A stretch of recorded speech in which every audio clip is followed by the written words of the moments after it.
In September 2017, I visited British Columbia in the west of Canada.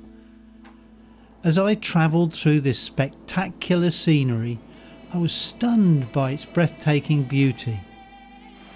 But this beauty masks a sad and sorry history.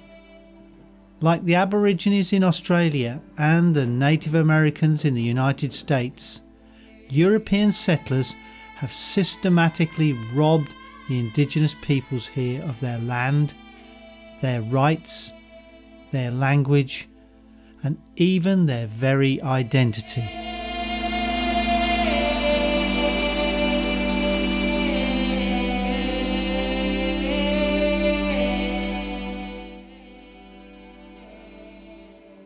The indigenous or Aboriginal people have lived in this magnificent landscape for at least 12,000 years.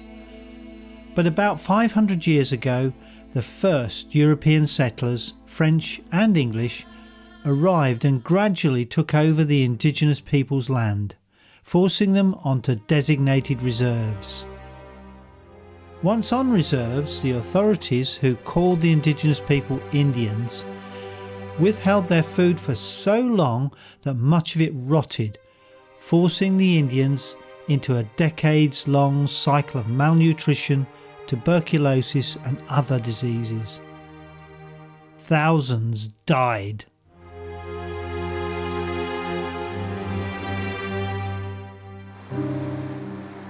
Then, in 1876, the Canadian government, now a self-governing entity of the British Empire, passed the India Act, which tried to compel the indigenous people to renounce their Indian status and become Canadian, in other words, European citizens. Those that refused were confined to their reserves and had to get permits to sell their produce and denied the right to vote. But worse was to come. An amendment to the India Act 8 years later made it compulsory for all Indian children to attend residential schools from the age of 7 to 16, where they were forbidden from practicing their traditional religion or speaking their native language. They could only speak English or French. The government's policy was to kill the Indian in the child. Larry Morissette, an Aboriginal himself, is a social worker and is an expert on the history of the residential schools. And the idea was to assimilate or have them become part of the fabric of Canada. So if your family didn't go to church, for example, you became a target. Or if you acted, quote, like an Indian, you became a target. These residential schools were deliberately placed far away from the Indian reserves so that the parents could have little or no contact with their children. And the conditions in these schools were appalling: overcrowding, poor sanitation, malnutrition, and hardly any medical care.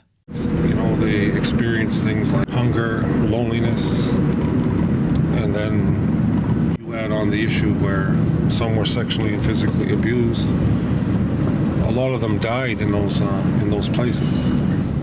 Of the 150,000 children that were educated at these schools, an estimated 6,000 of them died.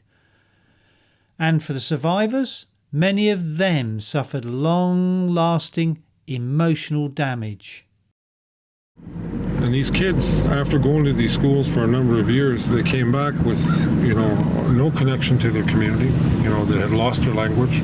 They weren't taught to be parents. They were taught to be, basically child laborers. So a lot of parents, didn't know how to be parents, when they did have children. So they lost them into care. Right? A lot of these kids that we currently see, have never had an opportunity to be raised by a parent. The vast majority have been impacted either through or with or within an institution developed by the state. A study in 2010 found that in later life a high proportion of the survivors suffered from alcoholism, drug addiction, mental illness and suicide. In the 1960s, conditions in some of the schools had got so bad that the Indian parents protested and campaigned to regain control over their children's education. The government eventually conceded and the last residential school was closed in 1996. In 2008, the then Prime Minister, Stephen Harper, apologised for the harm that the system had done. Mr. Speaker, I stand before you today to offer an apology to former students of Indian residential schools. The treatment of children in Indian residential schools is a sad chapter in our history. Indeed, some sought, as was infamously said, to kill the Indian in the child. Today, we recognize that this policy of assimilation was wrong, has caused great harm, and has no place in our country.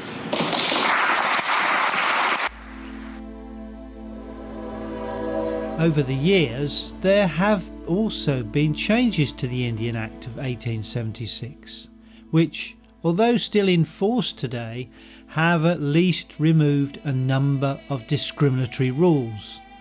For instance, in 1960, First Nations people were allowed to vote. In 1991, a Royal Commission was set up and recommended 440 changes aimed at giving the Indians a degree of self-government, authority over their lands and restoring their cultural heritage. Institutes were set up to revitalise Indigenous languages. This is that road we walk when we're practicing those 7 sacred teachings: love, respect, honesty, humility, courage, wisdom, and truth. When we walk those teachings, although there was a 20-year commitment to implement these changes, progress is slow. In 2018, President Trudeau announced new framework legislation to tackle the issue of Aboriginal self-government, known as self-determination. We engaged in new recognition of rights and self-determination negotiations, where the government and Indigenous peoples work together on the priorities Indigenous partners say are necessary to advance their vision of self-determination. I spoke to Russell Diabo, a part of the Mohawk Nation and a First Nations policy analyst. What are your thoughts on Prime Minister Trudeau's framework legislation? This is a very serious threat to our right of self-determination because Indigenous peoples are not involved in the legislative process through Parliament.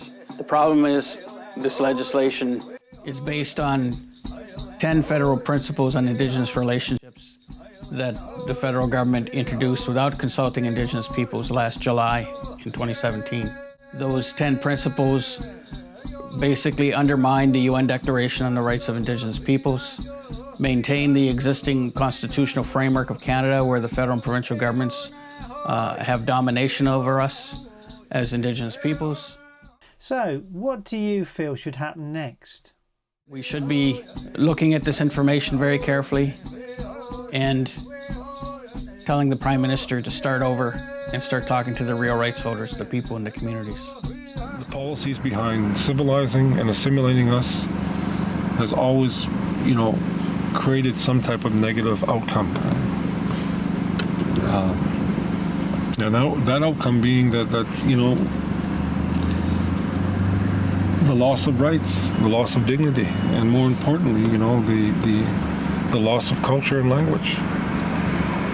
Many of the Commission's recommendations have not been implemented, and the Canadian government is still treating the Aboriginal peoples as second-class citizens. And the legacy of the residential school system still plays a major part in perpetuating the cultural and social problems afflicting their communities. You know, when you're young in this community and you grow up and everybody's around you is messed up on drugs and alcohol, I mean, which way are you going to go? You know what I mean? Like, it's, you know, like...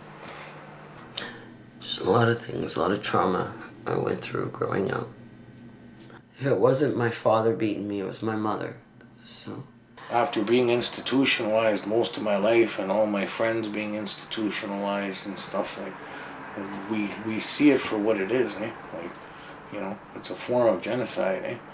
You know, like we dominate the prison system here in Canada.